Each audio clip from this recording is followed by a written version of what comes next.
안녕하세요. 말년에 둘도 없이 소중한 인연을 만난 70대 남자입니다. 자식 다 키워놔봤자 소용없다는 말, 아마 누구나 한 번쯤은 이 말을 들어보셨을 겁니다. 저희 부부도 이 말에 공감하면서 살아가고 있었는데요. 기쁨과 불행을 넘나들면서 살아가던 저희 부부에게 정말 말도 안 되는 인연이 찾아왔습니다. 그로 인해 제 인생에도 역대급 반전이 펼쳐지게 됐어요.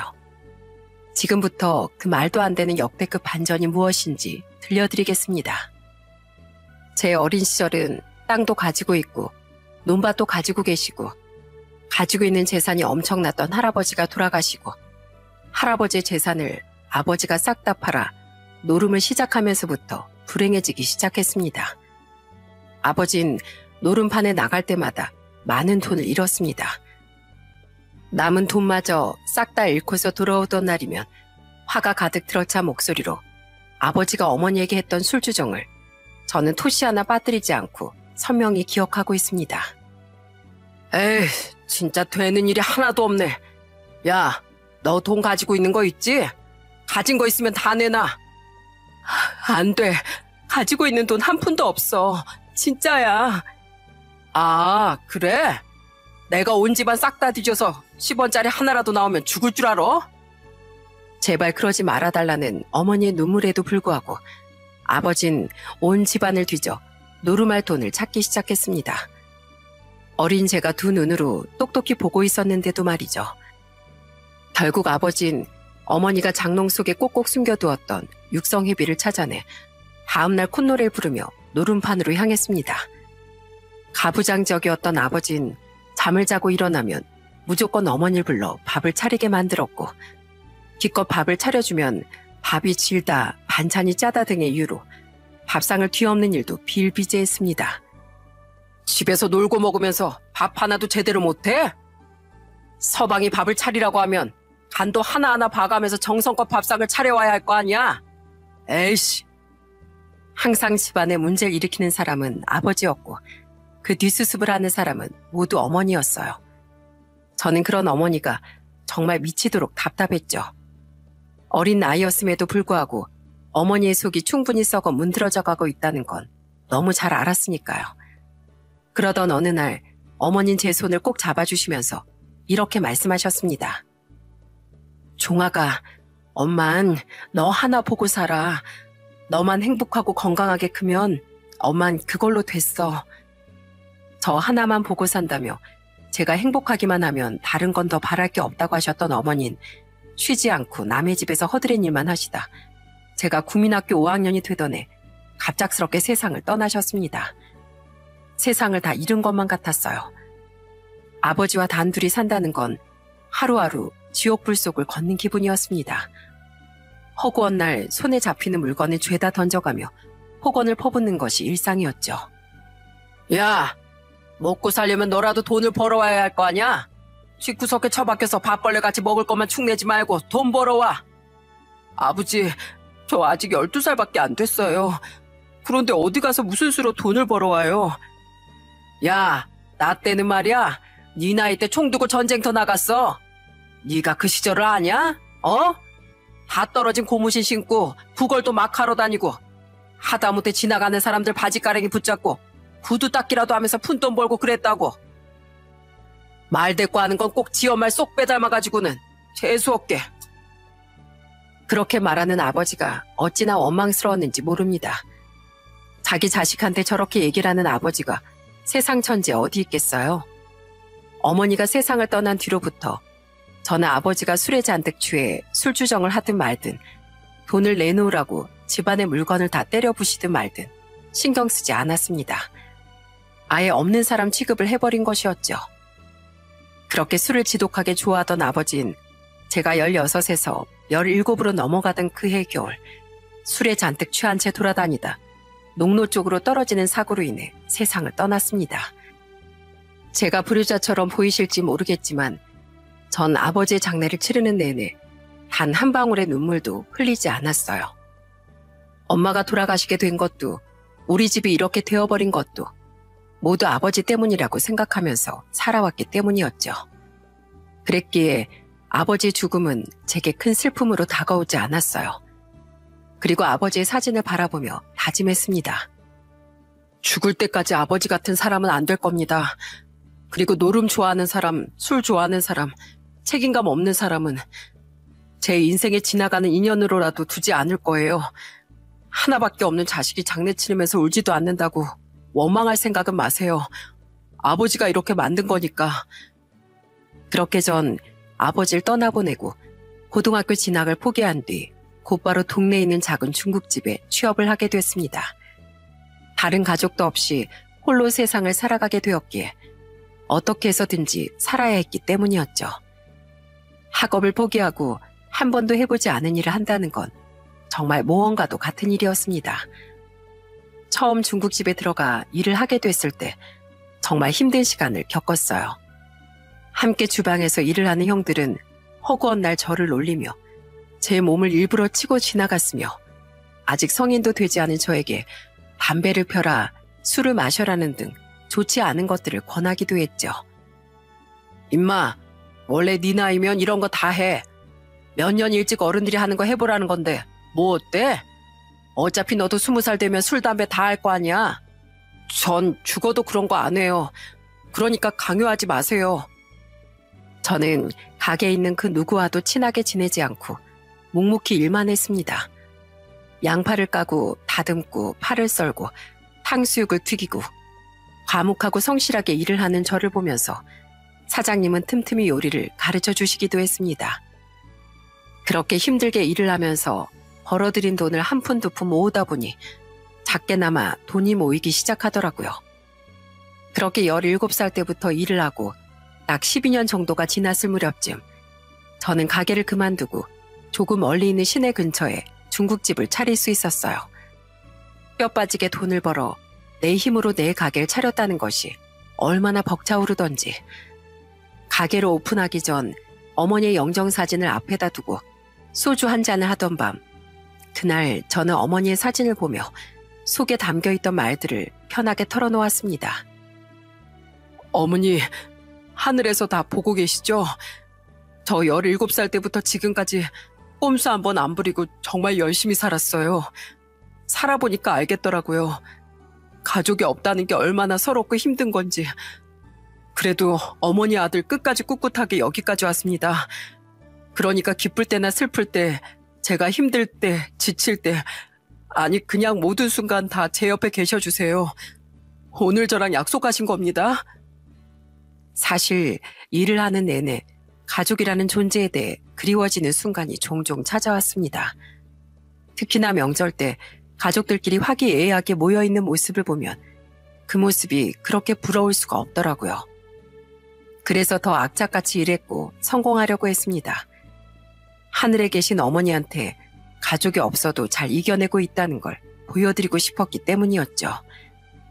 그렇게 20대 후반에 중국집을 열었고 가게를 오픈한 지 2년 만에 제게 운명처럼 아내가 찾아왔습니다. 아내는 저보다 2살 어렸고 저와 같은 고향 사람이었던 저희 가게 단골 손님이자 바로 옆 회사의 격리 직원이었어요. 나이도 비슷했던 데다가 같은 고향 사람이었기에 말이 잘 통했고 급속도로 가까워질 수 있었습니다. 처음 가게를 오픈했던 2년 동안은 아무리 바빠도 직원을 채용하지 않았었는데 어느 날은 이상할이 많지 너무나도 정신이 없었어요. 내가 왜 직원을 구하지 않는지 스스로 한심하다고 원망했을 정도로 바빴던 날, 아내가 저희 가게에 찾아왔다가 가게 안 손님들과 절 계속해서 번갈아 보더니 갑자기 냅다 앞치마를 두르면서 이렇게 말했습니다. 오늘은 제가 사장님 가게 일일 직원이니까 저 이따가 따블로 쳐주셔야 돼요. 아셨죠? 당연하죠. 따블로 쳐드릴게요. 고맙습니다. 그날을 계기로 아내는 늘 주말마다 나와서 일을 돕곤 했습니다. 아내와 같이 있다가 문득 깨달은 것이 뭐였는 줄 아세요? 바로 저를 처음으로 웃게 만든 사람이었다는 것이었습니다. 태어나서 저는 한 번도 마음 편히 웃어본 적이 없습니다. 그런 제가 아내 옆에선 완전히 바보처럼 해실거리고 있더라고요. 그때 용기 내어 아내에게 제 마음을 드러냈고 아내도 기다렸다는 듯 제 마음을 받아줬습니다. 그렇게 2년 가까운 시간 동안 연애를 하다 꿈에 그리던 결혼에 골인을 하게 됐어요. 사랑하는 아내, 그리고 사랑스러운 두 아들과 딸을 낳고 비로소 온전한 가정을 이뤘습니다. 그리고 가게에도 예전과는 정말 비교도 할 수 없을 정도로 많은 손님들이 찾아와 줬어요.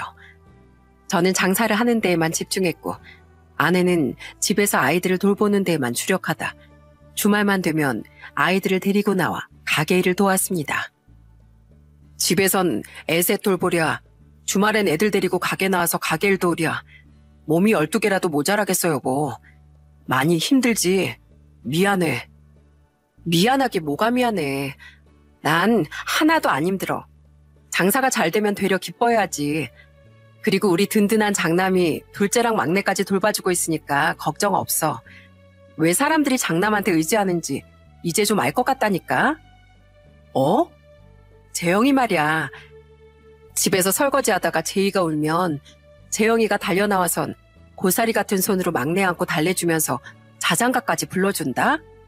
웃긴 게 제이는 내가 안아주거나 자장가 불러주면 더 우는데 재영이가 달래주고 자장가 불러주면 또 잘 자. 참 희한하지? 혼자서 육아를 도맡아하는 아내가 괜히 힘들진 않을까 걱정했었는데 다행히도 장남인 재영이가 둘째인 재석이와 막내인 제이를 살뜰히 보살펴주는 것 같았습니다. 어느 날은 정말 다른 날보다도 단체 손님이 많아 정신이 없었는데 하필 아이들까지 가게에 딸려있는 방 안에서 자지러지게 울음을 터뜨리는 거예요. 아주 총체적 난국이 따로 없었죠. 아내와 저 둘 다 완전히 정신이 나가서 어쩔 줄 몰라 하고 있는데 몇 분 정도 지나니 갑자기 쥐죽은 듯이 조용해지는 겁니다. 조금 여유로워진 틈을 타 조용히 방문을 열고 들어가니 재영이가 둘째와 막내를 재우고선 중간에 쓰러져서 잠을 자고 있더라고요. 그 모습이 얼마나 사랑스럽던지. 큰애한테 딱히 가르친 것도 없었고 동생들을 돌봐야 한다는 의무감을 심어준 적도 없었습니다. 그런데도 먼저 나서서 동생들을 돌보고 울음을 터뜨리면 달래서 재우고 놀아주고 업어주고 자기보다 더 어린 동생들에게 그렇게 해주며 부모의 짐을 조금이라도 덜어주려고 한다는 것이 너무나도 기특했어요. 그래도 혹시나 힘들진 않을까 걱정이 되어 저는 큰애에게 다가가 물어봤습니다. 재영아, 미안해. 엄마 아빠가 너무 바빠서 재영이를 제대로 돌봐주지도 못하고 힘들지 않아? 동생들 돌봐주는 거. 재영이도 아직 어린데 동생들 업고 돌봐주고 하는 거 힘들까봐 엄마랑 아빠가 걱정이 돼서. 제가 아니면 누가 돌보겠어요. 하나도 안 힘들어요. 그리고 엄마랑 아빠도 바쁘시잖아요. 당연히 제가 해야죠. 걱정하지 마세요. 방긋 웃으면서 걱정하지 말라고 하나도 안 힘들다고 얘기를 하는데 찡한 마음까지 드는 겁니다. 그렇게 아이들이 성장을 하면서도 맞이인 재영인 정말 속 깊은 아이로 반듯하게 잘 자라줬어요. 중학생 때 흔히 겪는다는 사춘기 한 번 없이 아주 바르고 건강하게 잘 자라줬답니다. 삐뚤어진 부분 없이 밝고 건강하게 잘 커준 아이들. 그리고 사랑하는 아내와 늘 많은 손님들이 들러주는 가게. 이게 진정한 행복이구나. 나에게도 비로소 행복이 찾아오는구나 싶었던 순간 저희 가족에게 전혀 예상하지 못한 불행이 찾아왔습니다. 고등학교 2학년이 된 재영이가 갑작스럽게 심한 두통을 호소하더니 집에서 정신을 잃고 쓰러지는 일이 일어나고 말았어요. 저희 가족은 놀랄 틈도 없이 급히 119를 불렀고 재영이의 소견은 충격적이게도 뇌출혈이었습니다. 아픈 곳 하나 없었던 큰애가 뜬금없이 뇌출혈 진단을 받으니 하늘이 노래지는 기분이 들더라고요. 뇌출혈도 굉장히 종류가 다양한데 환자분의 경우 지주막하 출혈로 보입니다. 지주막하 출혈은 뇌출혈 중에서도 최악이라고 불리는 거 아시죠? 보통 3분의 1은 그 자리에서 사망하고 나머지 환자분들은 의식불명에 빠지거나 혹은 치료를 해도 회복이 되기 어려운 경우가 많아요. 그래도 나이가 어리기도 하고 혹시 모를 1%의 기적이라는 것이 있으니 우선 수술 진행하겠습니다. 큰애에겐 뇌출혈 중에서도 제일 예후가 좋지 않다는 지주막하 출혈이 찾아왔습니다. 그래도 저희 가족은 희망을 놓지 않았어요. 그 1%의 기적을 믿었던 것이었죠. 하지만 기적을 바랬던 저희의 간절한 바람을 비웃기라도 하듯 아들은 혼수 상태에서 깨어나지 못했습니다. 수술을 마쳤지만 언제 의식이 돌아올지도 장담할 수 없고 이대로 깨어나지 못할 수도 있다는 말에 잡고 있던 마지막 희망마저도 무너져 내려버리게 되었어요. 결국 딱 3개월이 지나고서 큰아들은 먼 곳으로 돌아올 수 없는 소풍을 떠나고 말았습니다. 큰아들의 장례식을 치를 때 아내는 울다가 혼절하길 몇 번을 반복할 정도로 슬퍼했고 둘째 아들도 그리고 막내딸도 바닥에 주저앉아 통곡을 할 정도로 힘들어했습니다. 그리고 큰아들의 부재는 남은 두 아이들에게 엄청난 영향을 미쳤습니다. 원래는 평범한 학생이었던 둘째 아들과 막내딸이 어긋나기 시작한 것이었죠. 두 아이들은 매일같이 늦은 시간에 귀가했고 늦은 밤에 들어올 때마다 술 냄새며 담배 냄새를 풍기고 들어왔고 둘 다 학교를 나가지 않아 담임 선생님으로부터 전화가 걸려온 날도 있었습니다. 결국 참다 못한 아내는 밤늦게 귀가한 아이들에게 소리를 지르고 눈물을 흘리며 이렇게 말했어요. 엄마 아빤 너희 아니어도 충분히 힘들고 신경 쓸 일도 많아서 머리가 터져나가기 일보 직전인데 대체 너희까지 왜 그래? 너네 나이가 몇 살인데 벌써부터 술을 마시고 담배를 피고 학교를 안 나가고 대체 왜들 그러는 거야? 이유나 좀 알자. 형이 없으니까 이러는 거 아니에요. 우리한텐 형이 엄마가 아빠였어요. 엄마 아빠가 가게 일한다고 바빠서 우리한테 신경도 안 써줄 때 형은 맨날 우리 아침밥 차려주고 숙제도 챙겨주고 준비물 같은 것도 다 챙겨줬는데 그런 형이 없잖아요. 형이 없으니까 너무 힘들어서 이런다고요. 힘들어서. 엄마 아빠만 죽을 것 같아요? 우리도 충분히 죽을 것 같아요. 심장을 맨정신으로 도려낸 것 같다고요.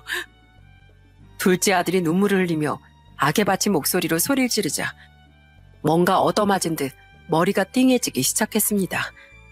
그제서야 깨달았어요. 돈을 버느라 살아가는 데 바빠서 정작 중요한 아이들은 제대로 챙기지 못했다는 거. 저희가 신경을 못 써도 자연스럽게 큰애가 알아서 잘 챙겨주겠지 하고 생각했던 거. 아이들은 은연중에 저희 부부를 원망하고 있었던 것이었습니다. 큰아들의 죽음은 집안의 화목함이 무너진 원인이 됐고 아이들과 우리 부부의 가장 큰 상처가 되고 말았어요. 그렇게 학창시절 내내 방황하던 아이들이 성인이 되고 그나마 정신을 차리게 된 건 아내가 암에 걸리고 나서부터였습니다.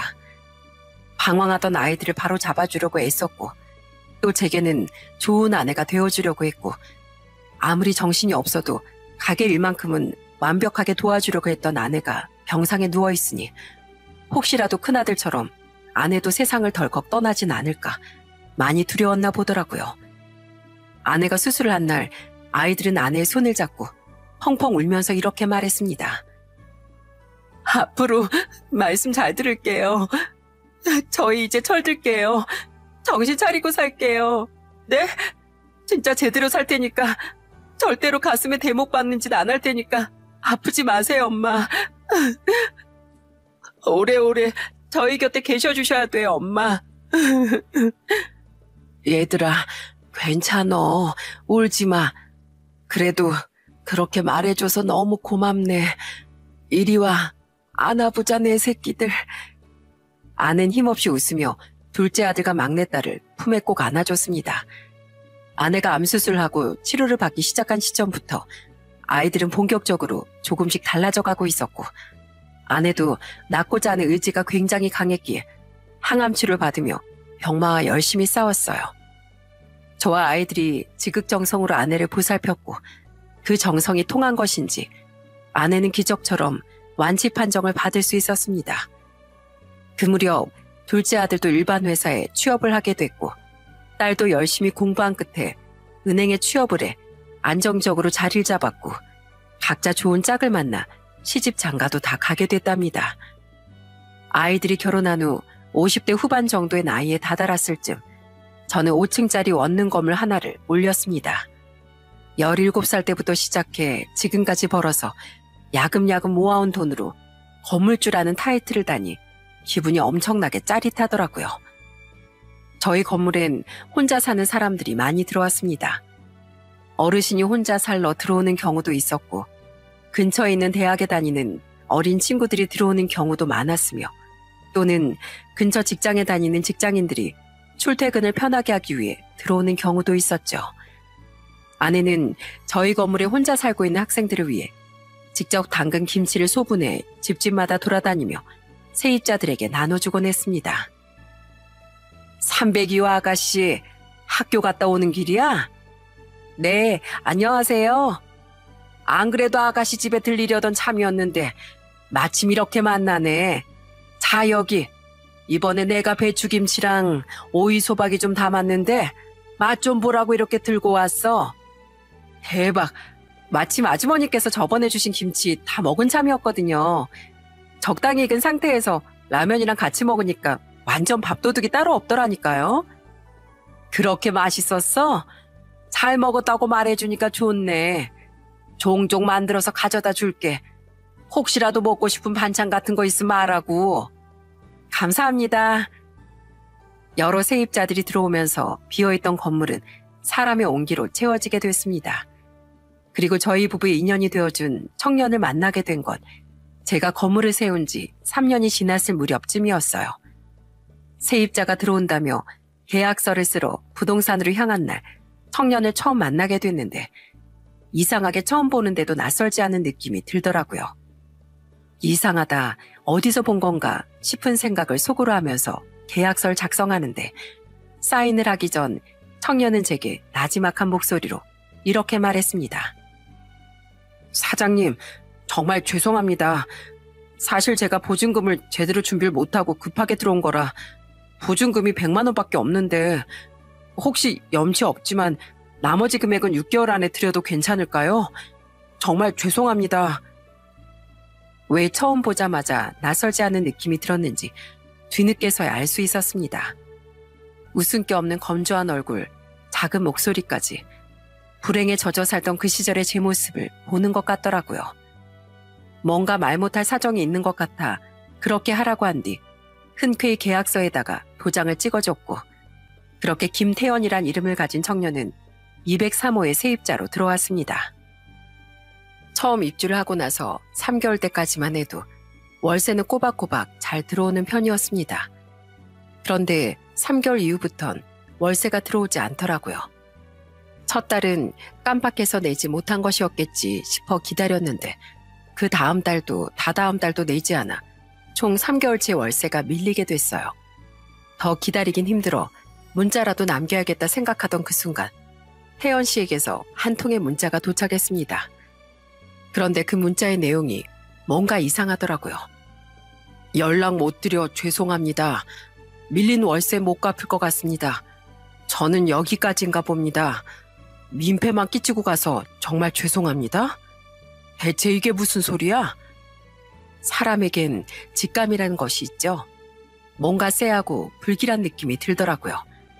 제겐 혹시나 모를 상황들을 대비해 각 호실마다 보조키가 있었기에 문자를 받자마자 보조키를 들고서 203호로 달려가 문을 열었습니다. 문을 열고 급히 집 안으로 들어간 순간 저는 정말 깜짝 놀랄 수밖에 없었어요. 방바닥엔 술병들이 어지럽게 널려 있었고 그 옆엔 태연 씨가 잠자듯 쓰러져 있었기 때문이었죠. 아무리 흔들고 소리 질러도 눈을 뜨지 않아 앰뷸런스를 부른 후 태연 씨와 함께 병원으로 향했습니다. 태연 씨는 다행히 위급한 순간은 넘겼습니다. 할 수 있는 처치는 모두 다 했고 다행히도 생명엔 아무런 지장이 없다는 말에 놀란 가슴을 겨우 쓸어내릴 수 있었죠. 그리고 저는 곤히 잠든 태연 씨가 정신을 차릴 때까지 조용히 옆을 지켰고 몇 시간 후 태연 씨는 인상을 잔뜩 찌푸린 채로 의식을 되찾았어요. 아이고, 이제야 일어났네. 아주 원 없이 잤지? 여기가 어디긴 어디야, 병원이지. 내가 자네 데리고 여기까지 왔어. 사장님, 정말 죄송합니다. 아직 살 날이 9마일이나 남은 앞길 창창한 청년인데 왜 그랬어? 아무리 세상이 힘들고 모지러도 이 악물고 악착같이 살아갈 생각을 해야지. 태연 씨 부모님이 아시면 얼마나 억장이 무너지고 가슴을 치시겠어. 내 자식 같았으면 아휴 생각하기도 싫네. 저 부모님 안 계십니다.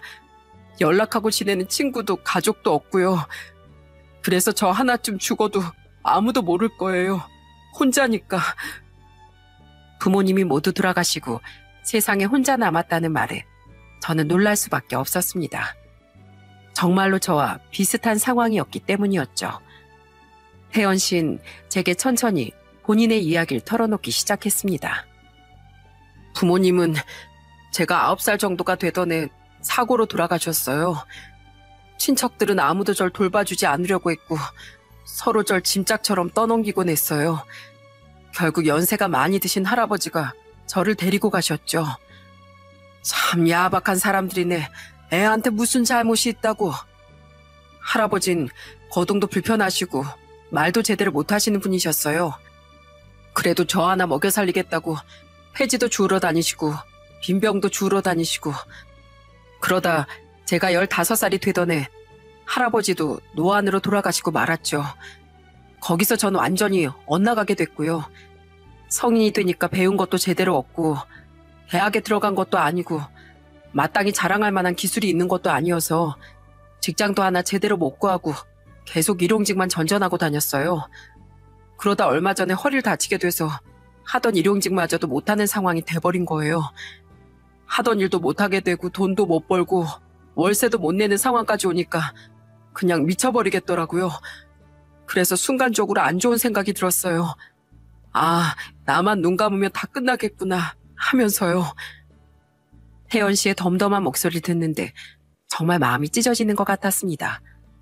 어린 나이에 안 겪어도 될 불행들을 겪고 또 일까지 하지 못하게 되어 눈 감으면 편해질 수 있을 거라는 생각에 그런 선택을 했다는 것이 너무 속상했어요. 그리고 저는 나갈 때 혜연 씨의 응급실 진료비와 수액값, 처치비까지 모두 계산한 다음 이렇게 얘기했습니다. 앞으로 자리 잡고 돈 제대로 벌 때까지 월세 낼 생각하지 마. 그 월세 35만 원, 그거 우리 가게 하루 매출도 안 되는 돈이야. 그까지 돈 몇 푼이 뭐가 중요해. 사람 목숨이 그것보다 훨씬 더 중요하지. 그리고 나한테도 자네처럼 불행했던 시절이 있었어. 정말 죽고만 싶었고 차라리 이 세상이 멈춰버렸으면 하고 기도했던 적이 있었다고. 그런 시절이 있었어도 지금은 가게 사장에 건물주인 돼서 잘 먹고 잘 살잖아. 지금의 힘듦을 이겨내고 나면 나중에 뒤돌아봤을 때 그땐 그랬었지 하고 웃으며 떠올릴 수 있는 하나의 추억이 될 거야. 그러니까 힘내서 살아. 포기하지 말고. 저한테 이렇게 말해준 사람은 사장님이 처음이십니다. 정말 감사해요. 살아. 무슨 일이 있어도 살아. 충분히 할 수 있어. 아직 어리니까. 그리고 한 번만 더 이렇게 사랑 간 떨어지게 해봐. 그때 나도 가만히 안 있어. 밀린 월세랑 놀라게 한 값까지 한 번에 다 받을 테니까 다신 이런 일 만들지 마. 네, 알겠습니다. 다신 안 그럴게요. 아내까지 이 사실을 알고 난 후 저희가 제일 먼저 한 일은 바로 태연 씨를 병원에 데리고 가는 것이었습니다. 치료비를 아끼기 위해 다친 허리도 제대로 치료를 못 받았다고 하더라고요. 병원에 가서 검사를 받으니 의사 선생님이 왜 이제야 왔냐고 막 혼내시더군요. 혜연 씨는 회복을 위해 한동안 입원을 해야 했고 병간호는 저와 아내가 번갈아 가며 해줬습니다. 그러던 어느 날 혜연 씨가 제게 이렇게 묻더군요. 아저씨랑 아주머니는 제가 친자식도 아닌데 왜 이렇게까지 잘해주세요? 저는 딱히 해드린 것도 없고 이렇게 사랑과 관심을 받을 정도로 가치 있는 사람도 아닌데. 사랑과 관심을 받을 정도로 가치 있는 사람은 어떤 사람이야? 그리고 그 기준은 누가 정하는데? 사람은 누구나 사랑을 받을 자격이 있어. 자네도 마찬가지고. 다만 따뜻하게 자네를 품어주고 사랑을 나눠줄 사람 만나지 못했던 것뿐이야. 그리고 어차피 자네도 우리 건물에 새들어 살고 있는 세입자 아닌가? 그럼 우리 가족이나 마찬가지지 뭐. 가족을 모른 척하는 나쁜 사람도 있어? 그러니까 너무 그렇게 생각하지 마. 이제부턴 우리 가족이 자네를 책임질 테니까 외로워하지도 말고. 혜연 씨는 제 얘기를 듣더니 조용히 눈물을 흘렸습니다. 쳐다만 보고 있어도 마음이 가는 사람이었기에 저희 부부는 정말 아들을 대하는 것처럼 혜연 씨를 살뜰히 보살폈습니다. 밥통이 없는 혜연 씨 집에 밥통과 쌀을 사다가 직접 밥을 지어주기도 하고 밑반찬을 잔뜩 만들어 냉장고를 한가득 채워주기도 하고 저희 부부가 그렇게 정성을 쏟은 덕에 태연 씨의 상태도 점점 좋아지기 시작했습니다. 그렇게 10개월 정도가 지났을까? 어느 순간부턴가 태연 씨에게 연락이 닿질 않더라고요. 지난번에 일이 있었기에 혹시 이번에 또? 하는 생각이 들어 급히 문을 열고 들어갔는데 예전과는 다르게 집의 온기가 전혀 느껴지질 않는 겁니다. 방 안을 들여다보니 집은 깔끔하게 치워져 있었고 싱크대 위에는 작은 쪽지 한 장이 올려져 있었어요. 사장님, 아주머니, 저 태연입니다. 이렇게 급하게 쪽지로만 인사를 드리게 돼서 죄송합니다. 부모님이 돌아가신 이후로 저를 이렇게 사랑해준 사람은 사장님과 아주머니가 처음이에요. 그래서 이대로 계속 사장님 아주머니 옆에 있다간 평생 동안 의지하게 될 수도 있겠다 싶었어요. 저는 이제 제대로 된 기술을 배워 조금 더 사람답게 살아보고자 합니다. 제가 자리를 잡으면 그때 멋진 모습으로 밀린 월세 갚으러 오겠습니다. 그때까지 꼭 건강하세요. 태연 올림. 혹시라도 걱정을 할까봐 소리 소문 없이 떠났구나. 뭔가 섭섭하기도 했지만 한편으론 속 깊은 마음에 뭐라고 말을 할 수가 없더라고요. 그래서 그 쪽지를 보고 저는 조심스럽게 문자 메시지 한 통을 남겼어요. 어디 가든 잘 살라고, 아프지 말고 무너지지 말고 7.8기 인생으로 끝까지 가보라고. 그리고 우리는 이 자리에서 기다리고 있을 테니 힘든 일이 있으면 꼭 연락 달라고. 그렇게 문자를 보내도 돌아오는 답장은 없었습니다. 태연 씨가 떠나고 난 후 저희 부부는 또 아무렇지 않게 일상을 살아갔어요. 하지만 아내는 인사도 못하고 보낸 것이 못내 서운한지 비가 오나 눈이 오나 태연 씨를 걱정했습니다. 밥은 잘 먹고 다니는지, 어디 아픈 데는 없는지, 혹시나 또 힘든 일이 있진 않았는지. 그렇게 종종 태연 씨를 떠올리며 일상을 살아가던 어느 날 저희 가족에게 두 번째 불행이 찾아왔습니다. 바로 둘째 아들이 말도 안 될 정도로 큰 문제를 일으킨 것이었죠. 여느 때와 같이 가게 문을 열고서 장사를 하려고 준비하고 있는데 갑자기 며느리에게서 전화가 오는 겁니다. 전화를 잘 하지 않던 며느리가 벼랑간 전화라니 반가운 마음보단 무슨 일이 있나 하는 생각부터 먼저 들더라고요. 그래서 전화를 받았는데 수화기 속에서 들려오는 건 다름 아닌 손주들과 며느리의 울음소리였습니다. 아니, 세아가 무슨 일이야? 왜 울어? 무슨 일 있어? 아버님, 어떡해요? 애들 아빠가 방금 경찰한테 잡혀갔어요. 뭐? 갑자기 왜? 저도 모르겠어요.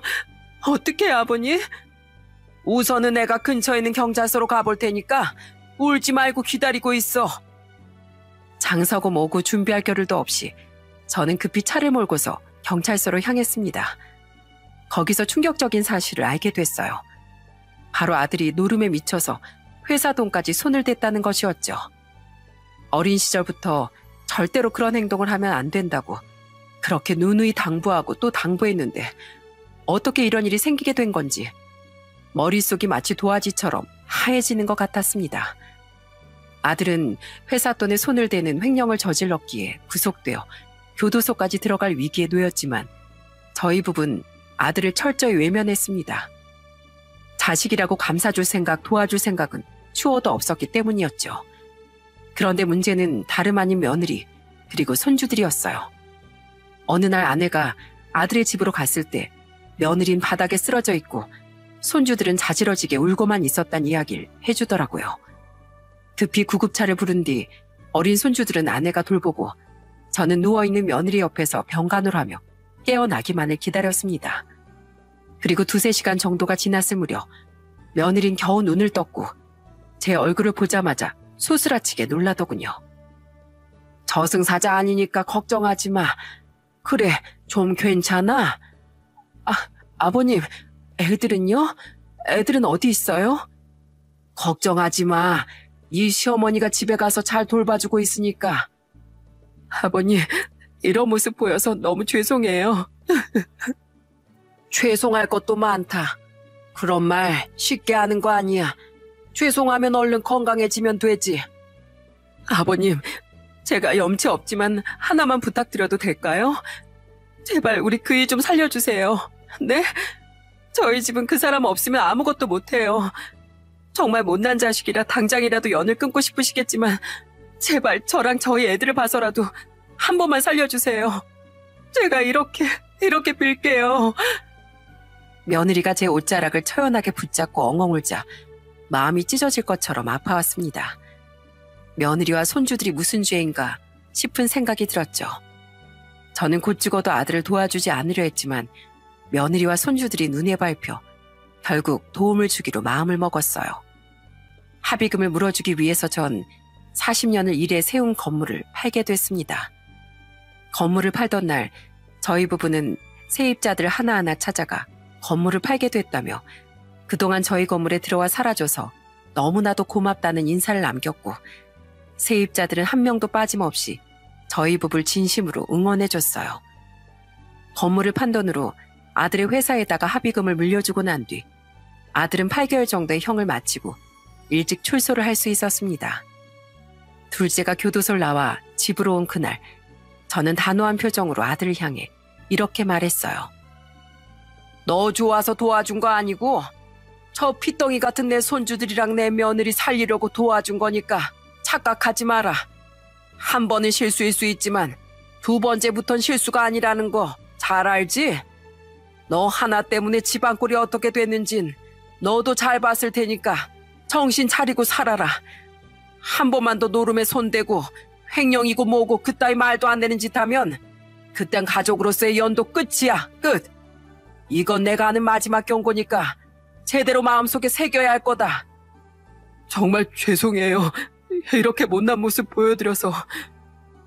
아들은 출소한 이후 노름에 손을 대지 않고 물류센터고 대리운전이고 밤낮 없이 열심히 일하며 살았습니다.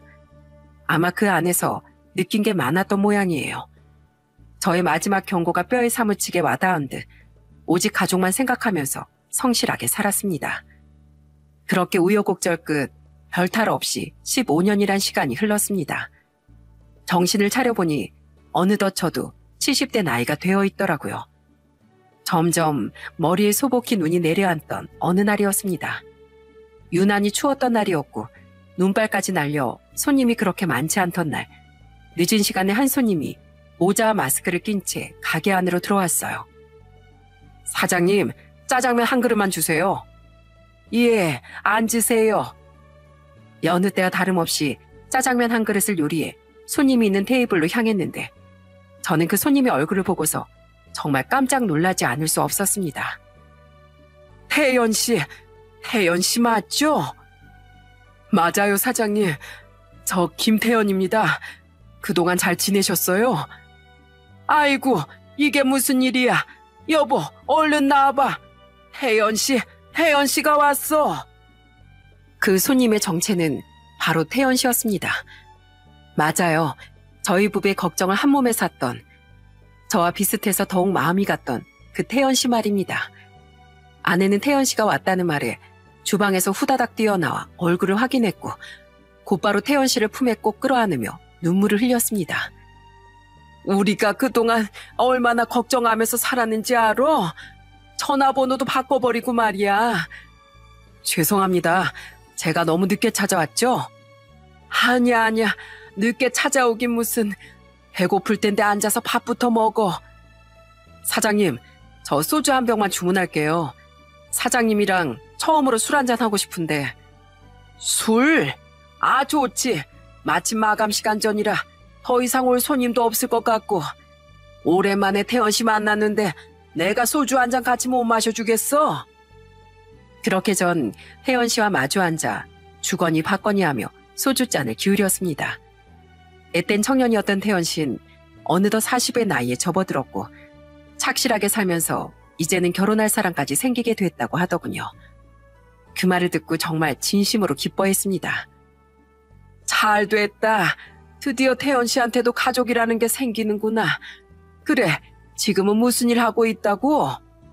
전기기술 배워서 자격증도 따고 지금은 중견기업에서 전기기술자로 일하고 있어요. 처음에는 밑바닥부터 시작했는데 확실히 경력을 쌓으니까 인정을 받더라고요. 지금은 전기설비 시공하고 관리도 하고 설계도 하면서 회사 내 전기에 문제가 생기면 달려가서 보수 작업하고 가끔씩은 현장 조사도 나가고 전기 설비 교육도 하고 있어요. 기술자 되기까지 진짜 너무 힘들었는데 사장님이랑 아주머니 생각하니까 정신이 확 차려지던 거 있죠? 전 살면서 단 한순간도 두 분을 잊은 적이 없어요. 진심으로요. 그래, 잘했어. 이렇게 성실하게 살다가 찾아와 주니 이것만큼 기쁜 일이 없구나. 대견하다, 대견해. 그렇게 2시간 정도가 지나고 가게 문을 닫아야 할 무렵 혜연 씨는 저희 부부에게 짜장면 값이라며 봉투 하나를 내밀었습니다. 그리고 그 봉투 안엔 무려 5천만 원이라는 어마어마한 돈이 들어있었어요. 아내와 전 그 돈을 확인하고서 두말할 것 없이 봉투를 닫고 혜연 씨에게 돈을 돌려줬습니다. 우리가 이걸 어떻게 받아? 우린 이 돈 못 받아. 그러니까 도로 들고 가. 보증금 500만 원짜리 건물에 100만 원만 받고 살게 해주신가? 제 목숨 구해주신가?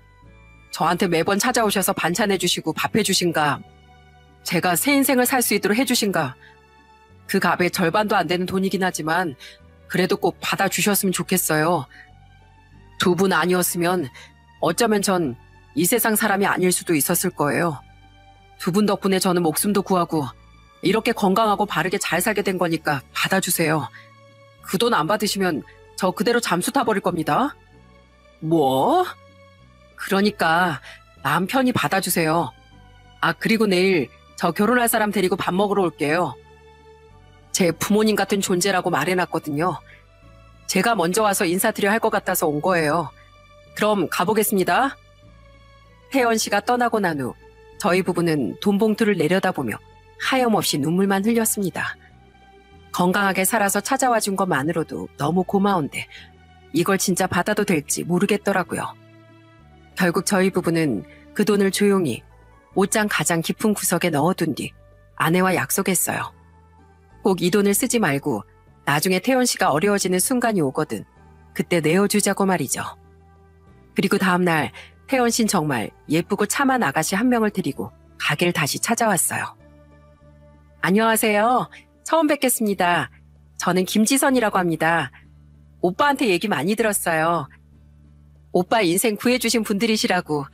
술만 마시면 두 분 얘기밖에 안 해서 어떤 분들이신지 너무 뵙고 싶었어요. 아이고, 혜연 씨가 우리 얘기를 많이 했나 보네. 어서 앉아요. 맛있는 거 해줄게. 그렇게 태연 씨와 태연 씨의 예비 신부, 그리고 저희 두 사람이서 마주 앉아 밥을 먹으며 이런저런 얘기를 나누는데 갑자기 태연 씨가 제 손을 잡고서 이런 얘기를 하더군요. 저 염치 없지만 부탁드리고 싶은 게 있습니다. 뭔데? 실례가 안 된다면 결혼식 때 두 분을 혼주석에 모시고 싶어요. 사실 두 분은 제 생명을 구해주셨고 제가 두 번째 인생을 살게 해주신 분들이시잖아요. 그래서 속으로 제 부모님과 다름없는 분들이라고 생각하고 살아왔습니다. 저를 여기까지 오게 해주신 두 분만 허락하신다면 앞으로는 정말 부모님처럼 오시면서 살고 싶어요. 아유, 그게 뭐 그렇게 어려운 일이라고. 우리가 앉아줄 테니까 걱정하지 마. 아유 참, 이게 뭐라고 이렇게 눈물이 나누. 태연 씨는 제 대답을 듣자마자 눈물을 흘리며 감사하다는 말을 연신 내뱉었습니다.